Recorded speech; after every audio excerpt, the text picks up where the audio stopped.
Okay. Good evening. I'd like to call to order and welcome you all to the Florence School District 5 Board of Trustees October meeting. Please rise for the Pledge of Allegiance. I pledge allegiance to the flag of the United States of America and to the republic for which it stands, one nation, under God, indivisible, with liberty and justice for all. Mr. Goins, you got a word for us, please, sir? Yes, sir. If you don't mind bowing your heads, everyone. Father God, we just thank you that we can come together tonight to work together to make Florence 5 a better place. God, we can't do it without you, so we ask you tonight to give us wisdom and knowledge and understanding as we work together in one accord to make Florence 5 the best place it can be. God, we just ask you for your protection over our district, over our teachers, over our staff, over our students, and our community. Help us to lead with integrity, and God, help us to do all we can for our students. And we thank you for all things in Jesus' name. Amen. Amen. Confirmation of notice to the media in accordance with South Carolina Code of Laws 1976, Section 30-4-80E as amended. The following were notified of this meeting: Morning News, WBTW, WMBF, WPDE, and our local website. Now we'll move into the approval of the agenda. Any questions, concerns? All right. Move into public forum. I don't see any. Now we'll move into our consent agenda. Please review the minutes and monthly financial statements for September.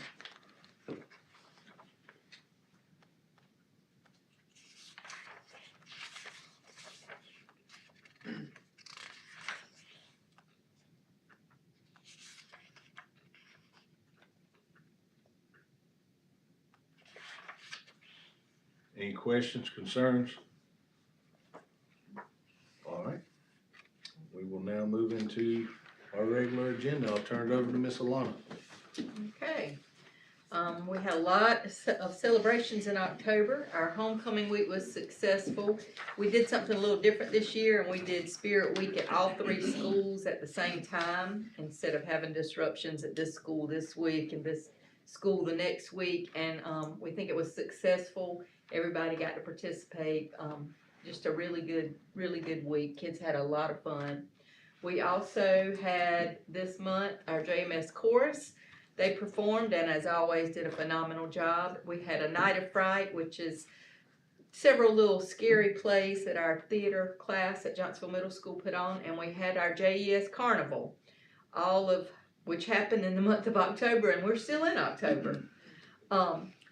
This coming Friday night, we are going to be celebrating Mr. Willie at halftime. He has managed our football fields and cut the grass, planted the grass, and did everything to make that football field look as amazing as it does. And the football team wanted to do something to recognize him, so we'll be recognizing him during halftime at the Hemingway game this Friday night, and we're hoping that we are going to pack the stadium with our faculty and students just to let them know how much we love them and appreciate them. We do have our Fall Fun Fest coming up on November 17th. That is the day before we get out for Thanksgiving break. It'll be that afternoon. Each school's going to have those fun events for the kids, if it doesn't rain like it did last year.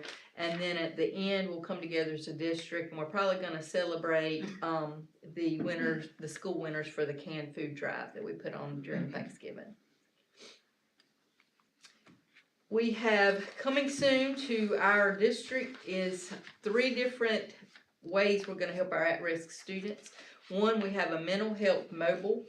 Miss Gay Douglas will be operating this mobile. It is for students who need more than the mental health counseling. They may actually need medication. They need more psychiatric services, and we can refer them to Miss Gay. It'll have to go through the same way that we would refer them to a psychiatrist off-site, but instead of the parent having to transport them, that mobile van will be here one day per week, and you can see them then. We also have a dental van coming every Wednesday. They'll be at one school one Wednesday, another school another Wednesday, another school another Wednesday, just to help those kids who are not getting the dental care that they need. There are a lot of kids who've never even been to the dentist. The dental van does cleanings. They can do, he told me today he could do fillings. He could even do a root canal on that bus. So when they came today, we actually got to tour the bus. It was a grant written by Healthcare Partners for the dental van. So this is no fee to us, and they'll bill Medicaid to kind of pay the dentist and the hygienist that work on there. And we'll also have an on-site doctor every Wednesday. He'll be stationed at the whole old campus health center, and for kids who are ill and need doctor's care, the nurses can refer them to him on Wednesdays. Right now, we're looking at transportation from the middle to the high school, but we're hoping that if we can get our kids the health care that they need, they're gonna perform better in school. And none of this cost us anything, so it's for a small district to have this right here is wonderful. Innovation cohort, this is tomorrow. Mr. Fleming, myself, and Mr. Goins will be headed to San Antonio, Texas. This is our second year of being in the innovation cohort. What we're working on is trying to come up with innovative ways to do things in a rural district that they do in larger districts, but we don't have the funding to do. A lot of times you can do things and get waivers, maybe a waiver for seat time or something of that nature if you qualify as a School of Innovation. So we are looking at pursuing School of Innovation.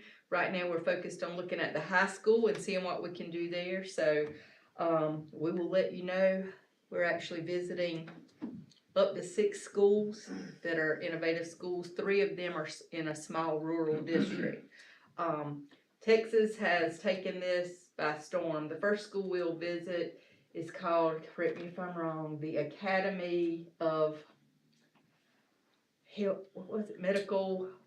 Academy of Medical and Health Science. Yes, so the whole high school, that's their innovation, that's their focus. And that doesn't mean that everybody there is in the health science path, but the majority of the kids who go there are taking that pathway. It takes away the children having to take subjects that really won't benefit them in their career, helping them focus on those areas. So we're trying our best to see what we can learn and how we can bring it back here. There are 8 districts in the state of South Carolina that's in this cohort, and Florence 5 is one of them. So we're excited to be able to go and see what they have to offer. Okay.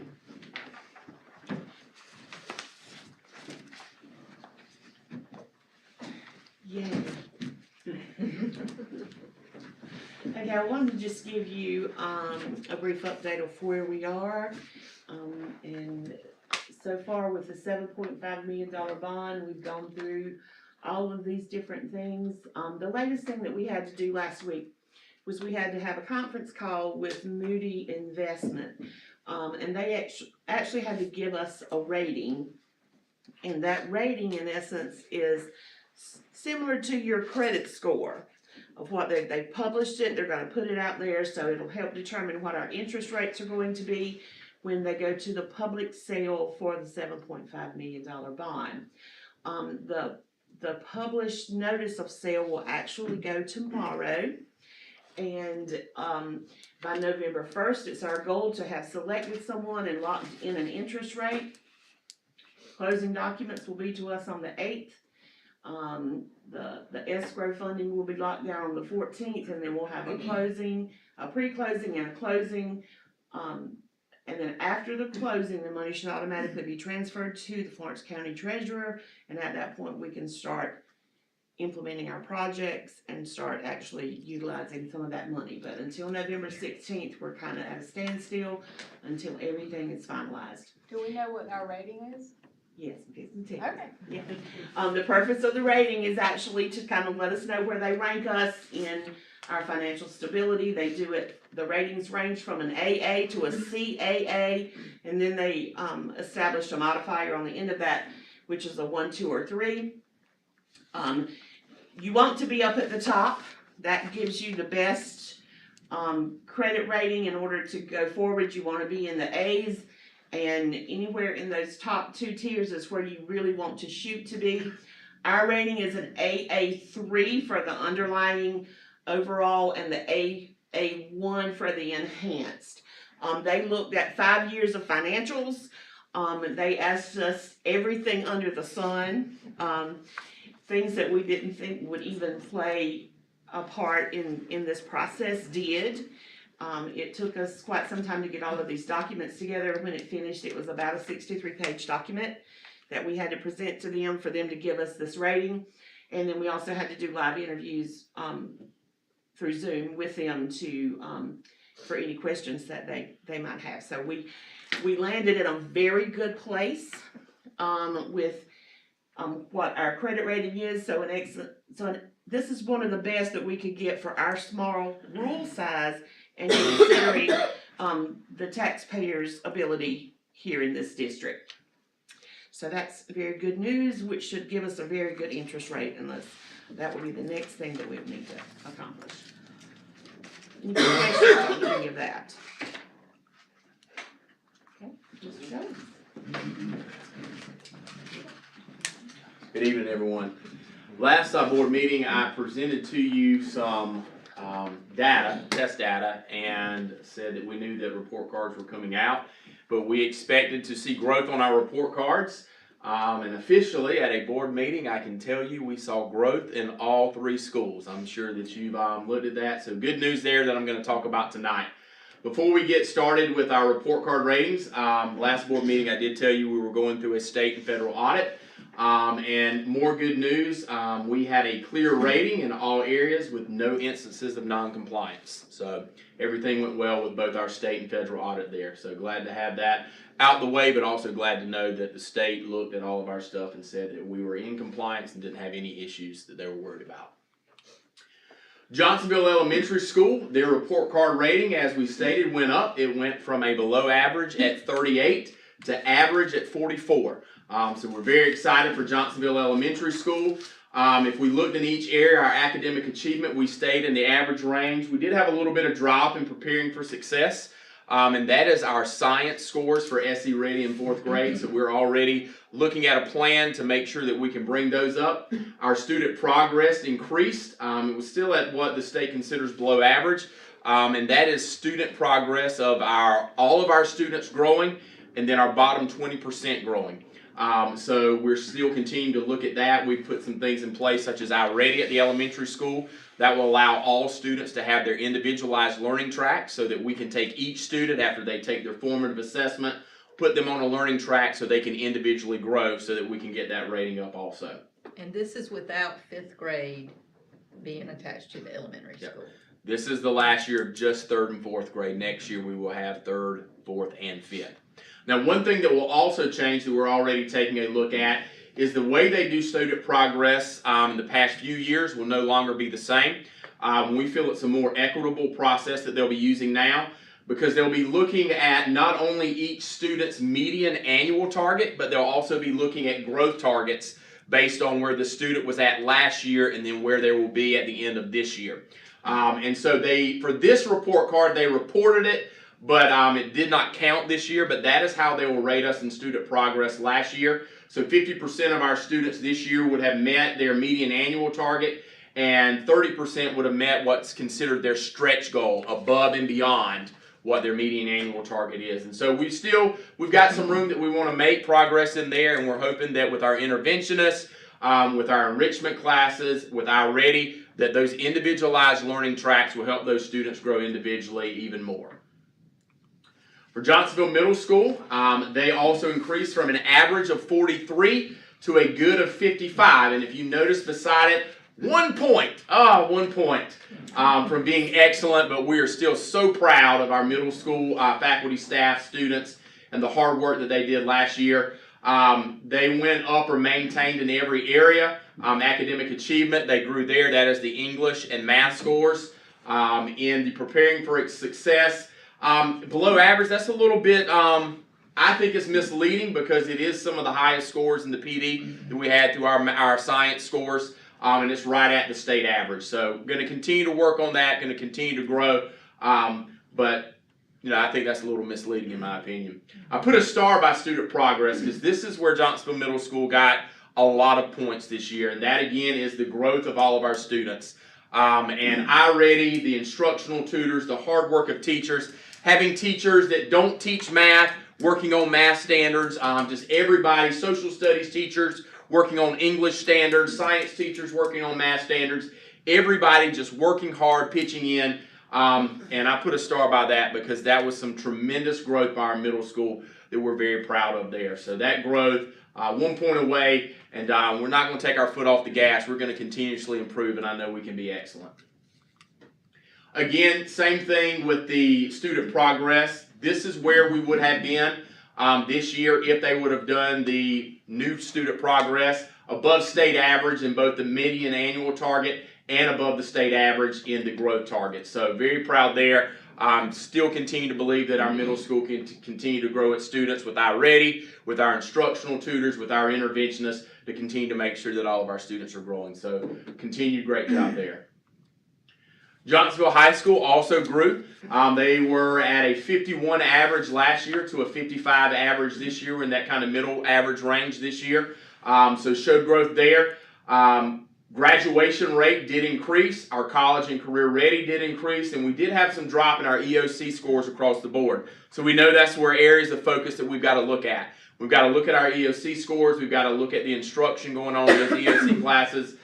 We bought some materials for those EOC teachers, some test prep materials, some different workbooks and things that can help them with curriculum so that we can continue to look at what our students need so that we can help them grow in those areas. Also working with different things with EOC through our advisory time also to increase that instructional time that those students need. Something new that again was reported this year but did not count on the report card but will count next year is basically over the next 4 years the state is basically going to have a graduation rate for each grade so that when a student is in 9th grade, how many of those 9th graders make it to 10th grade? How many of those 10th graders make it to 11th grade and so on? This year, if our 9th graders were graduating, so to speak, we had 81% of our 9th graders make it from 9th grade to 10th grade. Again, above the state average there. And so that's a focus that we're looking at now. It's no longer just looking at seniors, making sure that seniors graduate. It's now a look at making sure that every student makes it to the next grade. So that is something that we're making a plan for, looking at with our continuous improvement plan to make sure that we're looking at every student every day to make sure that they're moving. Another thing that the state will be looking at is what's called the 5-year student success rate. Finally, the state is realizing that there are some students that may not make it in 4 years. And in the past, if we had a student that graduated in 5 years versus 4 years, nothing counted for us. So now there is a new 5-year success rate that will count. Last year, our graduation rate was 77%. We had one extra student graduate last year that didn't graduate the year before. So that's another area that we're looking at of making sure that our students, that if they may not graduate in 4 years, that we're getting them graduated in 5 years, whether that be through Johnsonville High School or whether that be through adult ed or different practices like that. So again, it's taking a look at really, to be honest with you, for all grade levels, K through 12, it is really looking at our motto, every student, every day, making sure that we're looking at them and growing them. The South Carolina Act 5918, 1615, performance-based accountability requires that any school district that have schools that are below average or unsatisfactory report that to the public. I am pleased to announce tonight that Florence School District 5 has no schools considered underperforming by the state of South Carolina. All of our schools are average or above, so we have none considered underperforming. So congratulations to all of our Florence 5 schools, faculty, staff, students, and parents for their dedication and hard work. And we know that that foot's not going to come off the gas, that we're going to continue to work hard to be even better. And how are we going to do that? Right now, schools are currently creating what's called a continuous action plan. We talked about this at our last principals meeting. We can't stay where we're at. Average and good are good, but we want to be excellent. We want to shoot for excellence. So each school is using their strategic plans, their reading plans, their improvement plans the title programs they may have. They're reviewing, they're reflecting. We never want to get stagnant. We always want to grow. So we're constantly renewing, and that's why we call it a continuous action plan. We don't want to stop. We want to keep going. We want to keep growing. This is going to help schools compile everything together with a laser focus on report card improvement, because we know if we improve our report card, we're improving in every aspect of our building, and our climate, and our culture, and our academics. One other thing we'll be doing is continuing our district office formal monthly visits. We'll go in, we'll continue learning walks, we'll continue classroom observations, and then the schools will give us updates on their report card. We're going to be tracking and monitoring each area of our report card so that we can ensure that a lot of times we get a lot of data. We have a lot of data from state report cards. We get data from consultants, and a lot of time that data just stands there. We don't want it to sit there. We want to take it, we want to use it, and we want to continuously improve. So we're going to be doing that over the next few months as we continue to grow this year and the years ahead. That's just kind of an example of the different areas we'll be looking at. We'll be looking at academic achievement. We'll be looking at student growth. We'll be looking at climate. We'll be looking at any areas of improvement that we have, such as ATSI for special ed. We'll be looking at learning environments. We'll be looking at homeschool relations. We'll be looking at attendance, student retention, a lot of different things we'll be zeroing in on to make sure that we're continuously growing. Just a few updates as I close tonight.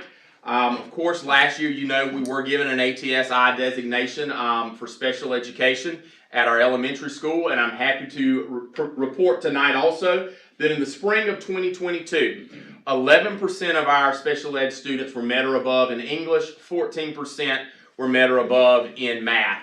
This year, spring 23, that increased to where 25% of our special ed students are met or above in English, and 30% of our special education students are met or above in math. So we're already seeing growth there. And with our ATSI plan, we have a lot of things that's going on at the elementary school. We have retired teachers, as I've mentioned before, that are coming back, that they're assisting and providing interventions in the classrooms. We have special education teachers that are hosting parent universities each quarter, helping parents with their students. And those teachers are also helping other teachers, their colleagues, by providing professional development for their colleagues on best instructional practices and on different strategies they can use with students who are served under special education. iReady, again, we're district-wide. That is a part of our continuous action plan, making sure that as we do our formative assessments that we look at that data. It'll provide us who is projecting proficiency, who we need to work on. It provides the student individualized learning tracks, but it also provides the teacher toolbox that our interventionists and our classroom teachers can use to provide intervention and enrichment. Either way, enrichment for our higher kids, intervention for our students that are struggling, so to make sure that we're filling in the gaps that are needed and taking them to the next level. Letters training, this is something that you'll hear more about. This is a state initiative that within the next few years, all school districts and schools, elementary schools in the state are going to be required to do. Our schools for elementary, or our elementary school, we'll start this in January. This will be a training on the science of reading. We'll start that training. It is provided free by the state, and teachers that go through that will also receive a stipend by the state for going through this training. It can also count toward the Read to Succeed recertification also. ELA standards for next year will be new. We have some teachers that have gone through initial training for ELA standards, and those teachers are going to come back and begin training our other English teachers. So that'll also begin in January. Miss Robin Tanner, she's gone actually to a couple of them, and she's already got a plan in place, and she's already got presentations ready to go. And she's going to be training our teachers in for the next few weeks with those standards to make sure that when next year rolls around, that our teachers are ready to teach those new standards.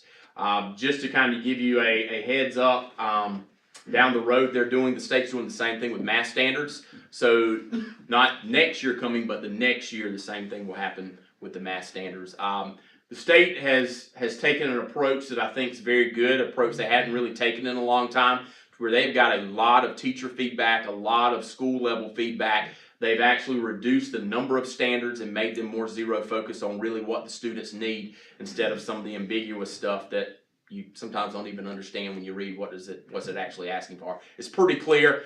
Going through the training in Marion a couple weeks ago, very pleased to see the way that they provided the standards this time and actually providing support to teachers and districts. So very thankful for that.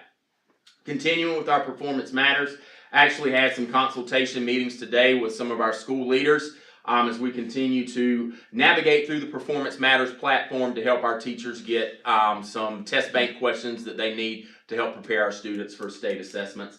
And then as we talked about science, we know that's an area we want to grow in all schools. This year we did purchase the Gizmos Science interactive curriculum, and so that is a curriculum that our teachers are using to increase our science instruction, a lot of hands-on, a lot of interactive, so that our students can be prepared for the state test. And we're also looking at other instructional strategies and other programs that we can provide for our teachers to be able to increase our science scores. So that's an area of focus that we know that we're going to be working on the rest of this year and the next few years. I believe from me, that is it. Any questions in academics, anything, report card? All right, thank you. Thank you. Thank you. And that concludes the superintendent's report. Adam don't want to talk tonight. Not that I didn't wanna talk, I didn't have a lot, we're kind of in a waiting spot with a lot of the stuff. There wasn't a whole lot to report. I didn't wanna bug you guys with my ugly mug. All right, so thank y'all. We'll move into 4-action agenda. The first 4-action is first reading of policy JICFB, Gavin's Law, sexual extortion for students. And Mr. Goins, you can share or allow your principals to share if you want to where you're going with that. So Gavin's Law is a requirement based on Act 54 in 2023 that the state is requiring school districts to collaborate and implement a policy to educate students and notify students of the provisions of Gavin's Law. Basically what Gavin's Law is letting students know that that sexual extortion is illegal, the dangers of sexual extortion, the consequences, and the state is requiring us to make sure that we notify students, parents, guardians, and the public, and school personnel of the law and the consequences of sexual extortion. The state already requires us to provide to our students what's called the Aaron's Law curriculum, which is a curriculum on sexual abuse that again is required by the state. Our schools already do that. They provide that through comprehensive health classes, through guidance sessions. So it's something we already have to do, required by the state. We do it at an age appropriate level. So what a kindergartner gets is totally different than what a 9th grader gets, and so on. So we make sure that it's at the appropriate level of that student. So what we'll be doing as a district is we'll be incorporating our Gavin's Law into our Aaron's Law curriculum also. So it just kind of makes that seamless transition. But the State Department does recommend that we have a policy in place that is visible at any point that anyone would like to go on our website and see our policy. So we are recommending adopting the School Board Association's model policy. I'll entertain a motion. I make a motion that we accept the first reading of policy JICFB, Gavin's Law. I second. All in favor? Aye. All right. Now we'll move into first reading of policy GBEBE, Gavin's Law, sexual extortion for staff. Same thing, but more focused on staff than students. And this is the model policy as well. I make a motion that we approve the first reading of policy GBEBE. I second. All in favor? Aye. Okay. And finally, we will move into approval for overnight field trips. All of these none of them are new. We have the FCA retreat coming up, the Beta Club convention, and the New York trip that is done with our theater courses.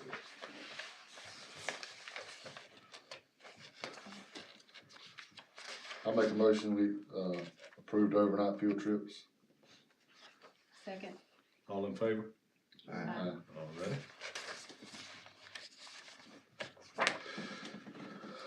Now I'll entertain a motion to move to executive session. I make a motion, we move to executive session. Second. All in favor? Aye.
coming out of executive session, I will entertain a motion to exit. I make a motion that we exit executive session. I say, All in favor? Aye. Okay, so coming out of executive session, we have some business concerning superintendent's contract. So from the Florence School District 5 Board of Trustees, a public statement. On September 25th, 2023, the Board of Trustees met in executive session to conduct an annual job performance evaluation of Superintendent Alana Prosser. The superintendent was evaluated in the following areas: culture and climate, academic structure, parent communication and engagement, professional development, management of funds and resources, board relationship, and safety. As chairman, on behalf of my fellow board members, I wish to announce that Ms. Prosser received an overall exceeds expectation performance evaluation. The board continues to be impressed with the superintendent's outstanding leadership, dedication, leadership and dedication to the children of this district. Ms. Prosser is committed to student achievement as shown by the improvement on the district's report card for all 3 schools. We truly appreciate the time and attention she devotes to the district's instructional needs, and she is constantly working to advance the district academically by adding new programs and increasing the professional development offerings. Further, Ms. Prosser has increased the district's focus on providing necessary interventions to include academic tutoring, after-school assistance, and mental health counseling for students. She is constantly working on ensuring that the school environment is safe and secure for students and staff members. Ms. Prosser is also actively involved in promoting a positive culture in the district and the community at large by being visible and involved in community engagement. My colleagues and I would also like to commend Ms. Prosser on the successful bond referendum and her grant writing efforts for innovative funding ideas and promoting fiscal responsibility in the district. Additionally, the board is very pleased with our working relationship with Ms. Prosser. As a result of exceeds expectations performance review, is there a motion regarding the superintendent's employment agreement? Mr. Chairman, I move that we conclude as a board that Superintendent Alana Prosser receive an overall exceeds expectation on her evaluation for the 2022-23 school year, and that the board authorizes you to execute an amendment to the superintendent's employment agreement with the district to increase her salary by the same percentage as certified employees, consistent with the terms of her contract, effective July 1st, 2023. In light of Ms. Prosser's outstanding performance, I further move that Ms. Prosser's annual salary be increased by an additional 13.2% effective July 1st, 2023, and her employment contract with the district be extended through June 30th, 2027. I'll second that motion. All in favor? Aye. Okay. Any more business? I'll entertain a motion to adjourn. make a motion to adjourn. I second. All in favor? Aye. Thank you all.